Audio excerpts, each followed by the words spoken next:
Let's begin by looking at the DNA of the Dharma. Fangen wir damit an, uns das DNA des Dharma anzuschauen. Now, most of you probably know that DNA is composed of 4 nucleic acids.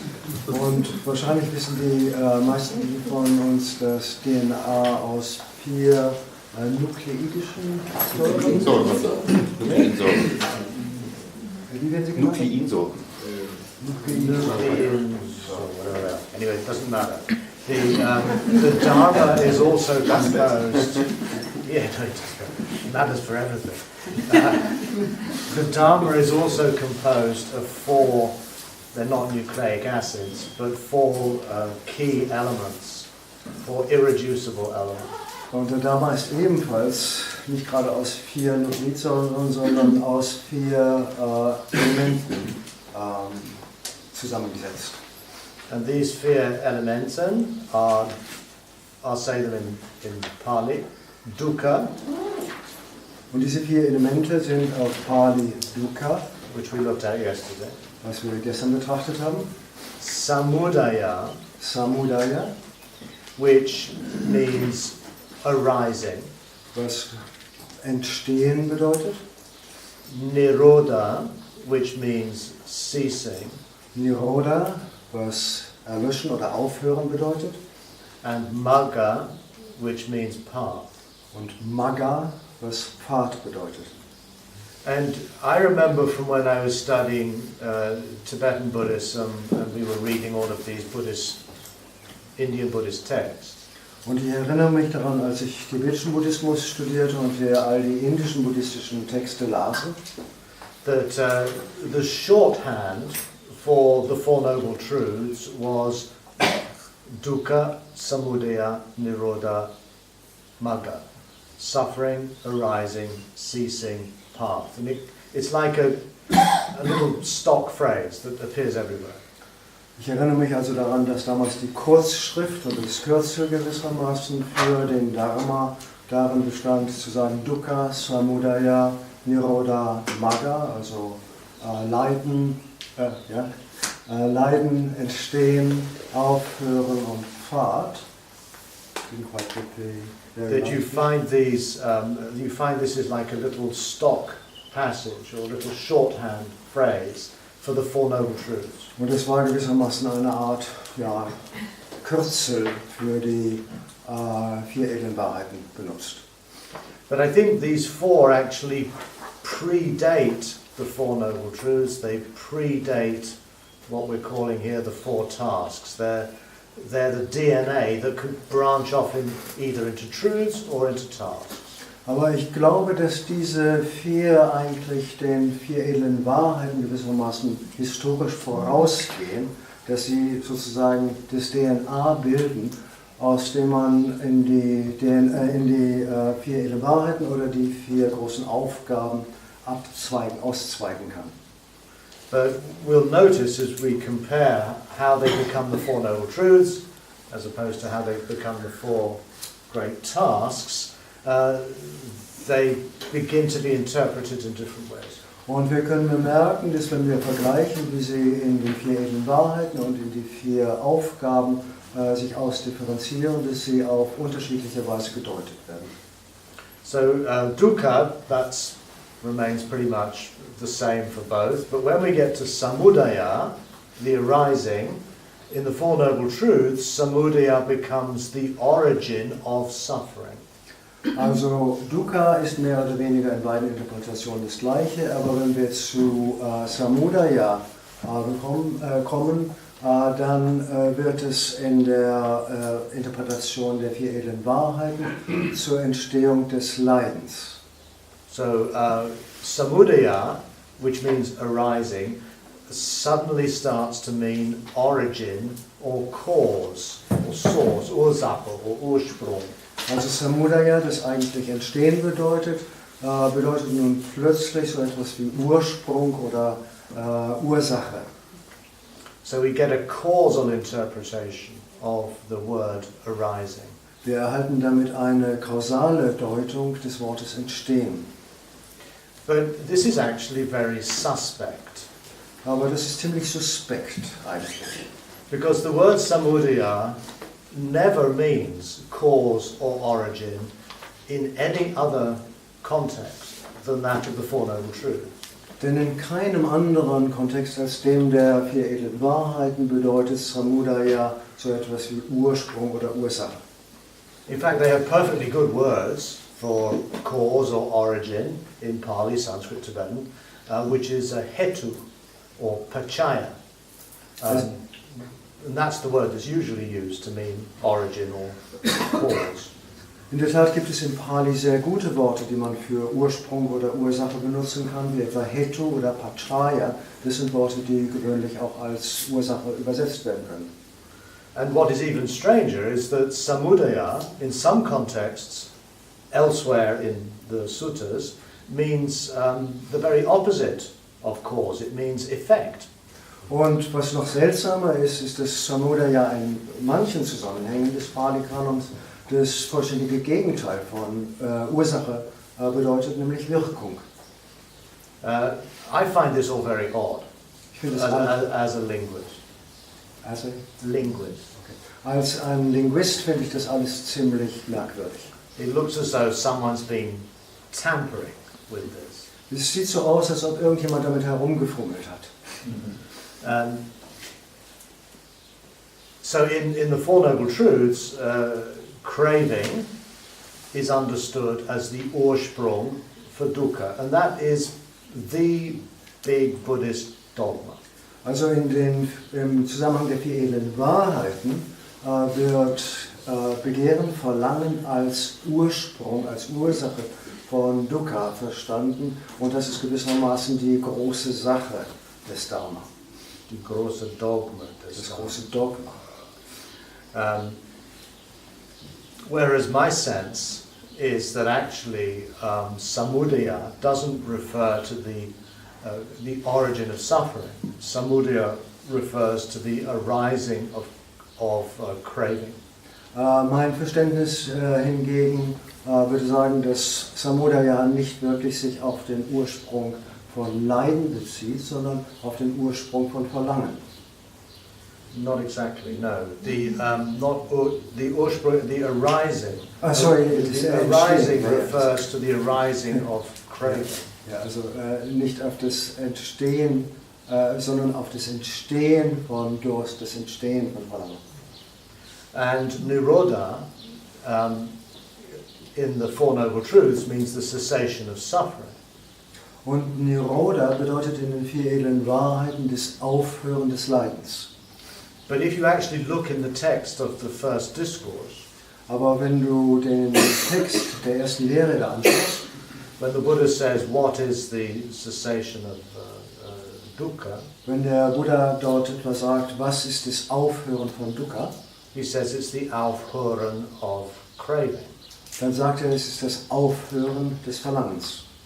So in this model, you start with dukkha, there then arises craving, and then in the next step the craving comes to a stop. Also in diesem Modell beginnst du mit Dukkha und dann entsteht Verlangen und im nächsten Moment hört das Verlangen auf.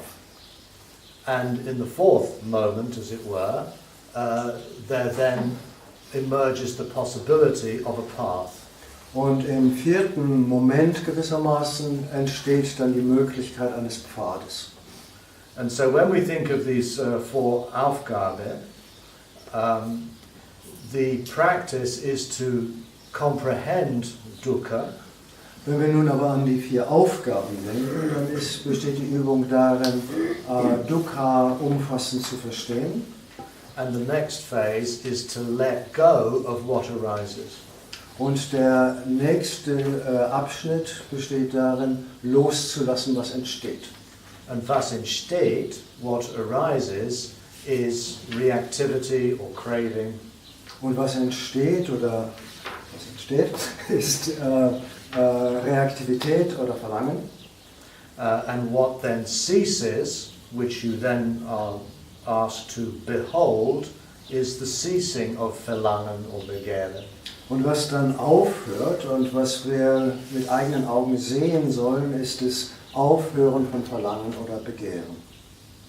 So we've moved here from as we can see, hopefully this is clear, that we move from turning these four nucleic acids into the basis for truth claims, into the basis for ethical action.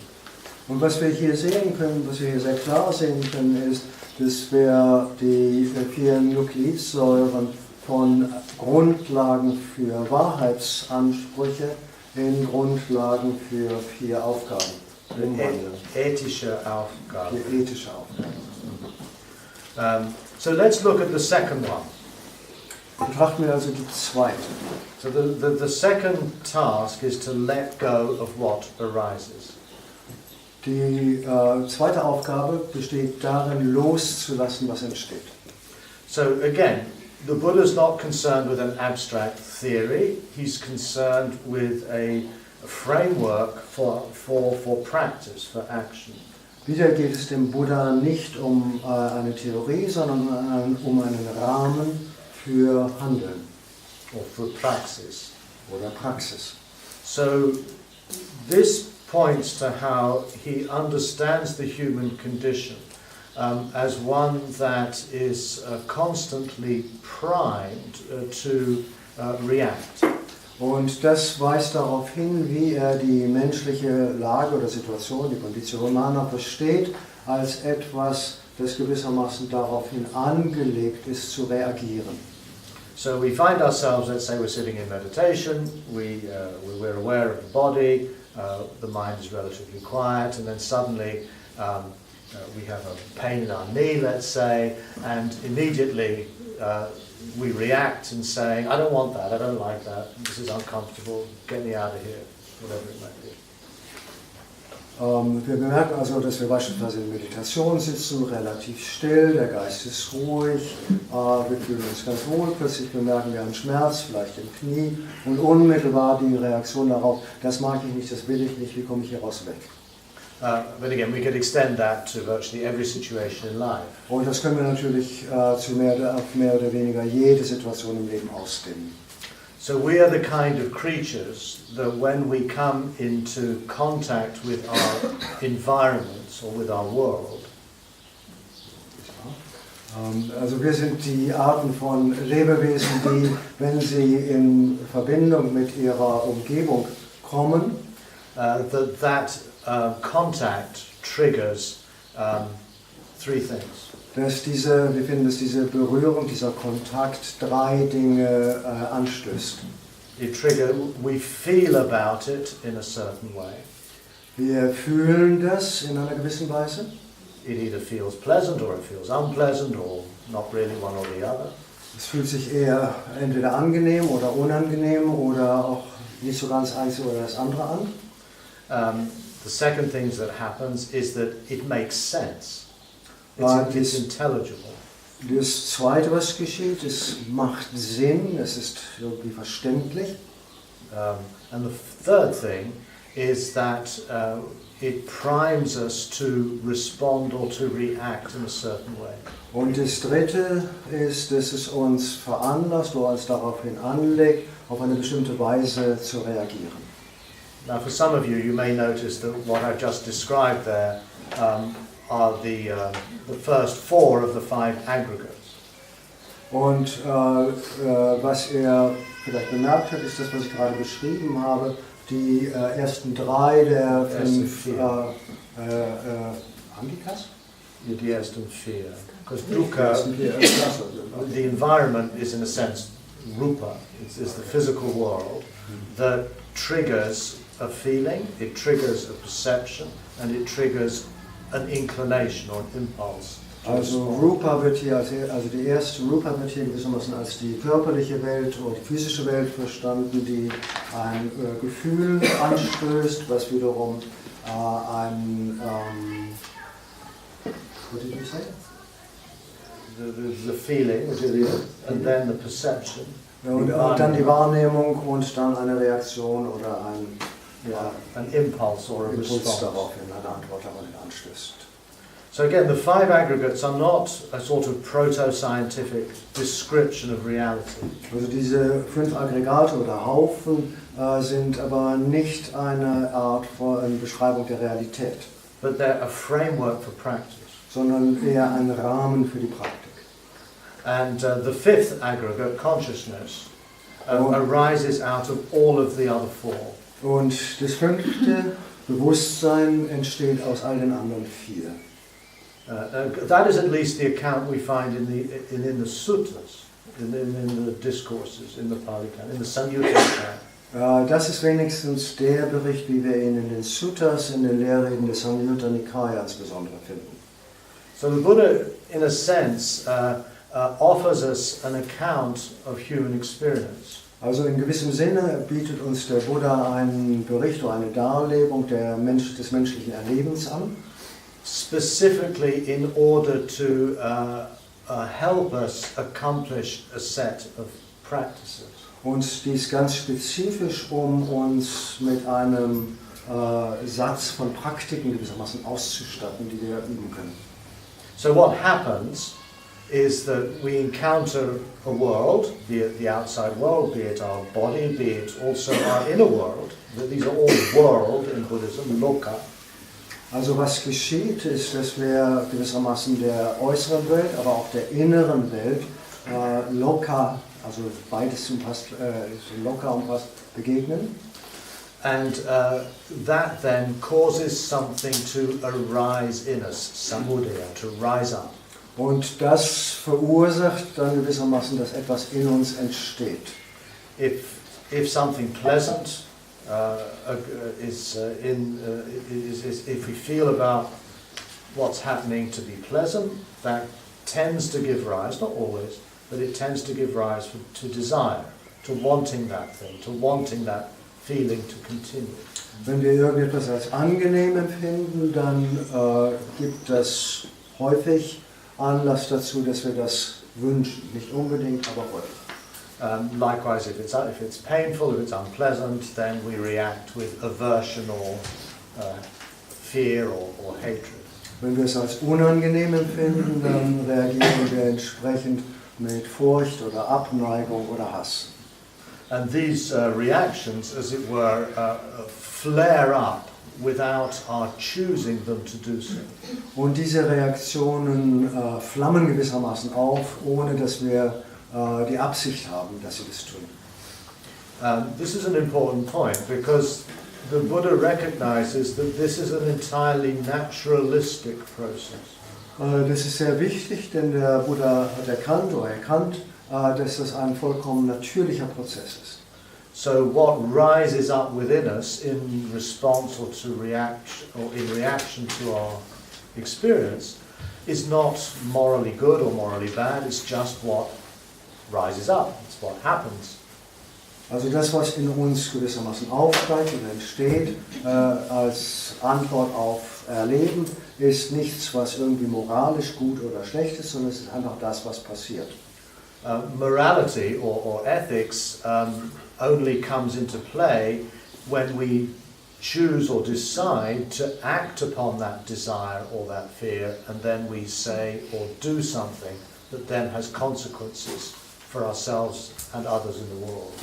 Moral oder Ethik kommt erst dann gewissermaßen ins Spiel oder in den Bereich, wenn wir uns entscheiden, auf die eine oder andere Weise zu antworten, etwas damit zu tun und was wiederum bestimmte Folgen in der Welt hat.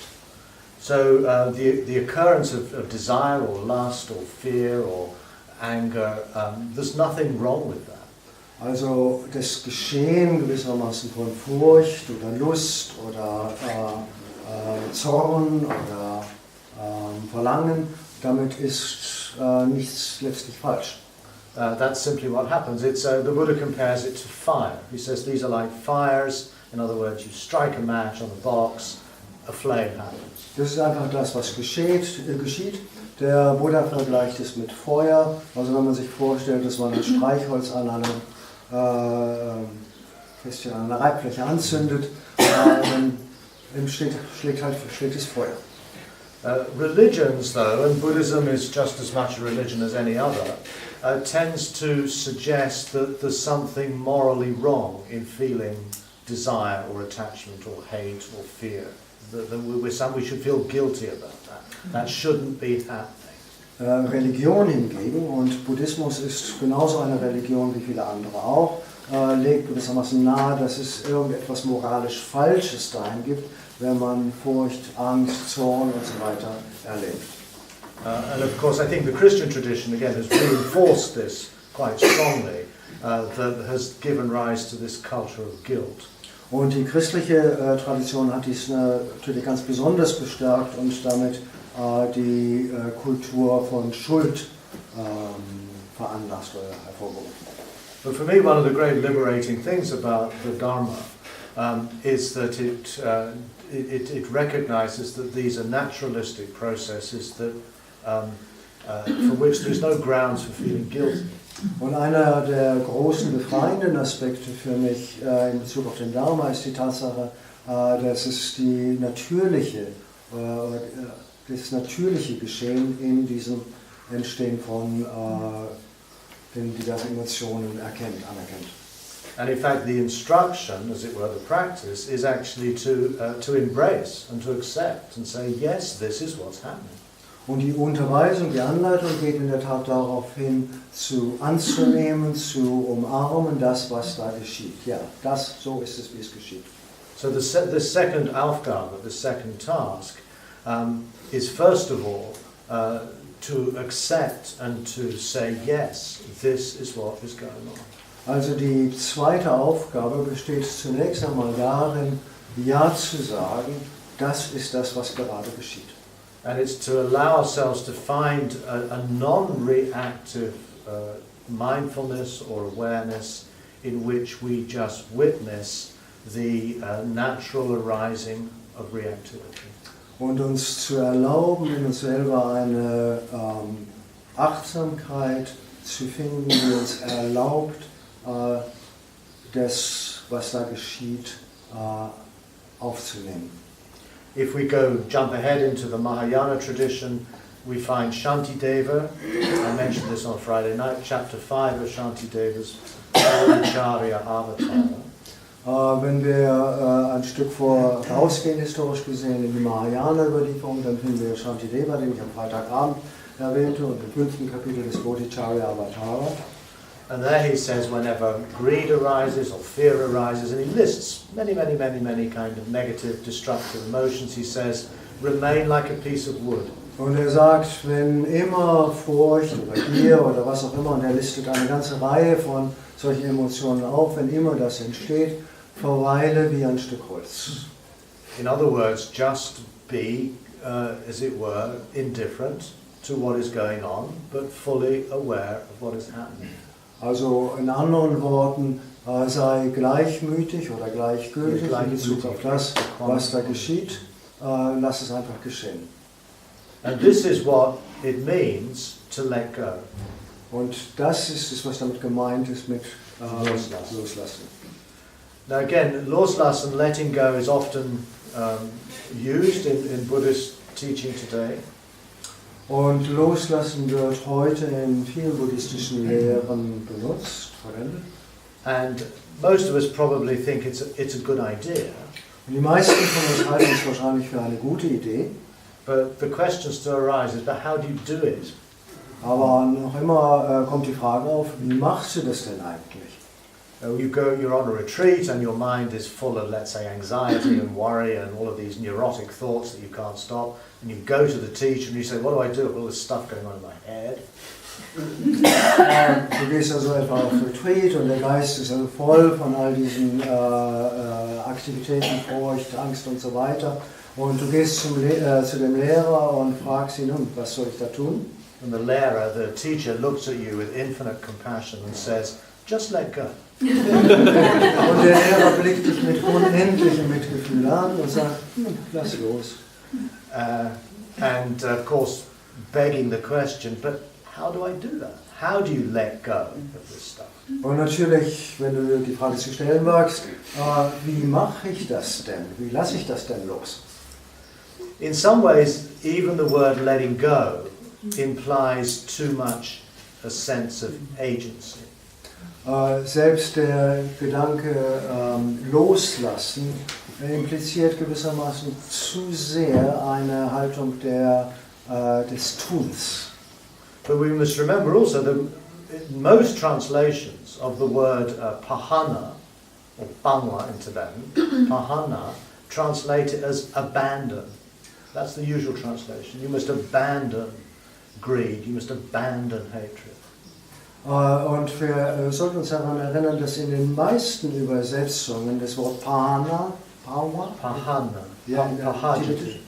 Tibetisch? Bangla, for those of you who know. Okay. Dass die meisten dieser Übersetzungen als aufgeben übersetzt werden. Yeah, or relinquish, but abandon in English usually, which I find, I can't see how that's much different from a sort of negative aversion, getting rid of something. Beseitigen, manchmal im Deutschen auch eliminieren. Yeah, no.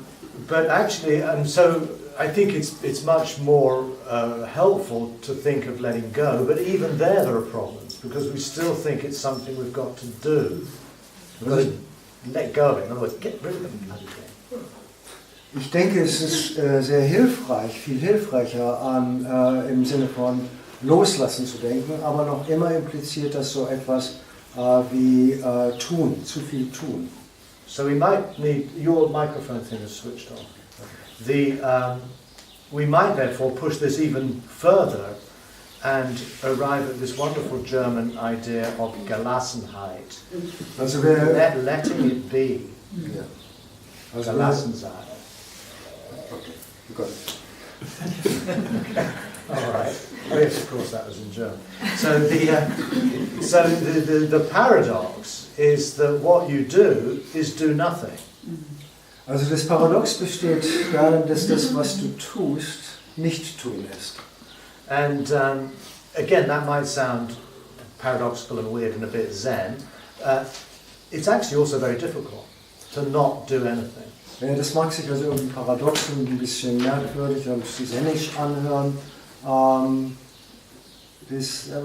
ja, das ist dieses Nicht-Tun. Das Nicht-Tun. But again, this is very close to Shantideva's stay like a piece of wood. Und es ist sehr nah an dem, was Shantideva sagt, verweile wie ein Stück Holz. So how are we going to resolve this anger and fear and craving that's running around in our mind by not doing anything? Also wie lösen wir gewissermaßen dieses Zorn und diese Emotionen in unserem Geist auf, ohne etwas zu tun? Well, this is how it works. The fact is that whatever arises in the mind is coming about because of conditions, and in its very nature it will come to an end. It will fade out. It will fizzle out, provided you don't reinforce it. Also es funktioniert so, alles was in unserem Geist aufkommt, kommt dann aufgrund von verschiedenen Bedingungen auf, und es liegt in der Natur dieser Bedingungen, dass sie auch wieder vergehen, solange wir sie nicht verstärken in irgendeiner Weise. So if we can rest in a still, quiet, attentive mind and observe these things arising, if we just stay as the observer, we will then observe them ceasing, stopping, fizzling out, coming to an end. Wenn wir also in diesem stillen, ruhigen, gelassenen Geist verweilen können und einfach beobachten als ein ruhiger Beobachter, wie da die Dinge entstehen, dann können wir auch sehen, wie sie sich allmählich wiederum auflösen und vergehen und ausfisseln. Ausfizzle, yeah. And this is, again, the same idea is found in Dzogchen, in the Tibetan tradition. Und denselben Gedanken finden wir auch im Dzogchen, in der tibetischen Tradition. Where all defilements, or klesha, as they call them, are said to be rang drolua, which means self-liberating. wo es heißt, dass alle Befleckungen oder Kleshas, wie sie genannt werden, so und so sind. Rangdrola, self-liberating. Rangdrola, selbstbefreiend. Self-befreiend. In other words, if you leave them alone, they will naturally come to an end anyway. Also anders gesagt, wenn man sie einfach sich selbst überlässt, dann kommen sie auch auf natürliche Weise zu einem Ende. And this is also the magic key of mindfulness therapy. Und das ist auch der Zauberschlüssel gewissermaßen der Achtsamkeitstherapie. This is an incredibly central feature that runs right through the Dharma and has a profoundly therapeutic effect, whether we're using it in psychotherapy or whether we're using it in human therapy, in other words, living human lives. Das ist ein grundlegend wesentliches Element oder Kennzeichen des gesamten Dharma, das eine unglaublich starke Wirkung hat, auch wenn wir sie in der Therapie anwenden. So, but again, it sounds like a nice theory, but in practice it's actually not easy. It's very difficult to do that. Das hört sich wie eine schöne Theorie an, aber in der Praxis ist es sehr schwierig, das zu tun. Because we are deeply programmed biologically, culturally, and maybe for other reasons, not to do nothing, but to do something. Denn wir sind zutiefst programmiert, biologisch ebenso wie kulturell, nicht nichts zu tun, sondern etwas zu tun. So what goes on is we desire, we crave something if it's attractive, we try to get rid of something if it's unattractive or unpleasant, and we get very personally identified and involved in achieving those goals. Also, can you please repeat? So if something is pleasant, we're attracted to it. If something is unpleasant, we are averse to it. And we become very personally identified and involved in achieving those goals. Ja, also was geschieht, wenn etwas angenehm ist, dann wollen wir es, wenn es unangenehm ist, gehen wir dagegen und wir werden auf eine sehr persönliche Weise identifizieren wir uns mit dem, was wir da haben wollen. And these fires, as the Buddha called them, or in later Buddhist tradition they call them poisons, would probably have their deep origins in our biological survival mechanisms. Und diese Feuer, wie der Buddha sie nannte, die man in der späteren buddhistischen Tradition als Gifte bezeichnete, haben vermutlich ihren tiefen Ursprung in unserer biologischen Bedingtheit. So greed and hatred and delusion, which means like kind of egoism, these are present, these are embedded in our limbic system, I've been told by neuroscientists. Also Gier und Hass und Egoismus, diese sind vermutlich in unserem limbischen System eingebettet, so wurde mir von Neurowissenschaftlern gesagt. And the reason they're so powerful is because they've been so effective in getting us to where we are now as the human race. Und der Grund dafür liegt darin, dass sie so machtvoll und so wirksam sind, uns an den Punkt zu bringen, wo wir jetzt sind als Menschen, als Menschheit. So, you know, our ancestors on the African savannah survived by